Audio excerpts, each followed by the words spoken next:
Hi. Thank you for attending today's reading. Let's begin. Bouncing story. My worst night. Kid died. Hey guys. So I have only posted a couple bouncing stories. So I thought I would post one of the worst nights I had. Also, this is the story format I use for most of my stories. Me and another bouncer are standing outside the doors of the establishment. Was near the 4th of July, so we heard a loud bang and just thought it was a firework. We both turn around and see a guy booking it through a parking lot going down the street. Kid is laying on the sidewalk across the street. And his friends are panicking, screaming for help. Me and the other bouncer rush over to help out. As we are walking up, we are hearing this kid struggle to breath. Couple seconds later he starts coughing up blood. He was choking on his own blood. Entrance wound from his back went through his torso and exited from the front just to the right of his heart. He is in shock. And we are trying to apply pressure to the entrance and exit wound. We are not trained in this whatsoever, so we have no idea what to do. We try to help. But maybe no more than a minute later it appears he died.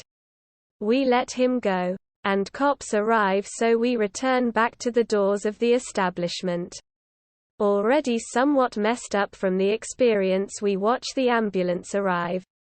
Mother, I guess, lived down the street. And the worst part was hearing the shriek of her grief. Had some nightmares about what had happened. It was his B-day 3 days later. Balloons laid out at the spot he died. Overall it was an awful experience. And never thought in this profession I would experience something like that. Thought I would share one of the worst nights I had. End of story. Next story. I always thought my father told me I was special because he's my parent. I was wrong. I couldn't believe it. Hands close to my chest. I looked again in the mirror. Bewildered. But that thing wasn't me. In fact, it didn't look human at all. Or rather, I didn't look human at all. Skin dark as charcoal. Eyes as red as a bloodbath. With a small cat-like pupil in the center. My blood ran cold as I opened my mouth. And to my horror, found that all my teeth had become so sharp. They could easily bite off a human hand in a single bite. Tilting my head to regain my spirits.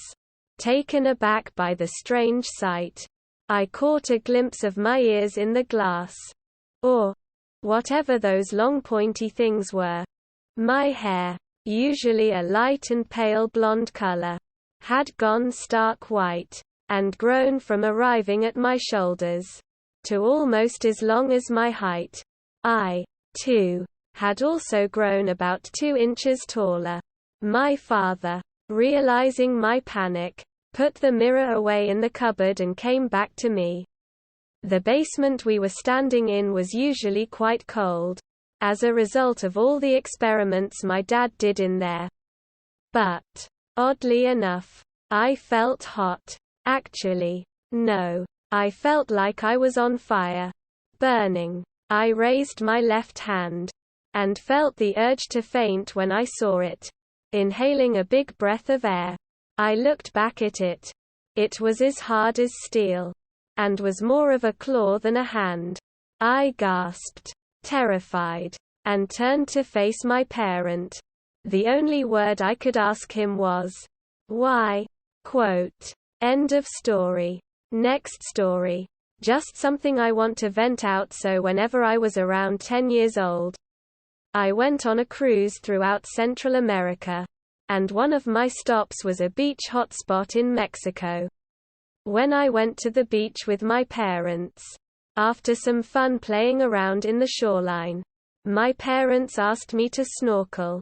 I still wanted to explore around the beach, finding various seashells for my own personal satisfaction, but they kept insisting it would be a fun experience. So I went along with it. Whenever I started, since I couldn't swim, and I was worried that I would sink down to the floor. Despite it shallow. But whenever I went in there, I was surprised that I was actually able to float. This was when I learned about the buoyancy of the human body. It was a lot more fun than I was expecting it to be. And then I decided to step on the seabed. And it looked particularly satisfying because of the way the sand floated up the water. For about another 10 minutes more, I kept snorkeling and stepping on the floor. Then, I somehow managed to step on a jellyfish. And it ended up stinging me on my hip. It took about 20 seconds for me to fully process the pain. And I didn't realize it at the time. But I went to anaphylactic shock. There was a gradual immense pain burning all over my body. And I was with my mother at the time. So it didn't take until 30 seconds to realize what just happened.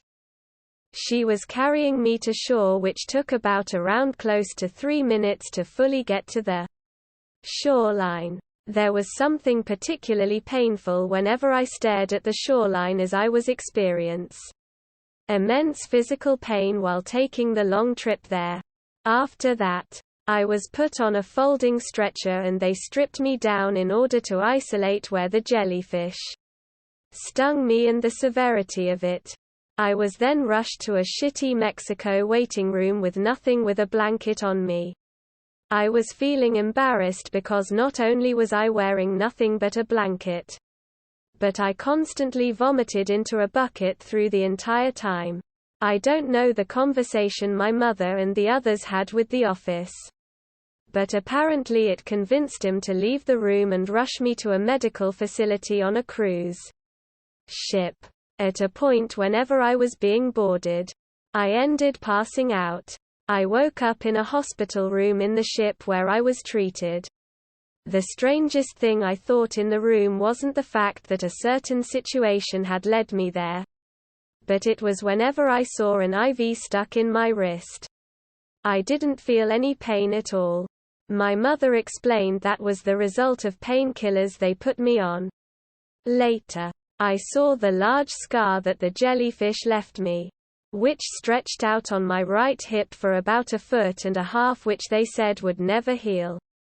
For the rest of the cruise, I didn't have any significantly fun experiences except for the zip lining I did in Belize. Through the course of 2 more years I saw my scar getting gradually smaller until it didn't exist anymore. So I found that strange. But something far stranger to me than anything else that I had experienced, the jellyfish sting. Being carried around in a stretcher, the painless IV in my arm, was that through the entirety of that experience, I did not once think about the possibility of me dying at all, or even the concept of life and death itself. Despite how much pain I was in, my childlike mind didn't even consider that at all, which might have been why I lived through all of that. And that's taught me something very important. If you are ever on the verge of dying, never think about those disgusting concepts, and only think of moving forward, or your death is going to be that much more miserable. If you actually read through all of that. Thank you. I just felt like venting that story out to a community because the topic was recently on my mind. I understand that some of it might be cheesy as hell. But honestly, regardless of how cheesy it was, those were the words that I would use to describe those events that transpired. End of story. That is all for today. If you want to support my automated channel, feel free to drop a like and subscribe. See you tomorrow.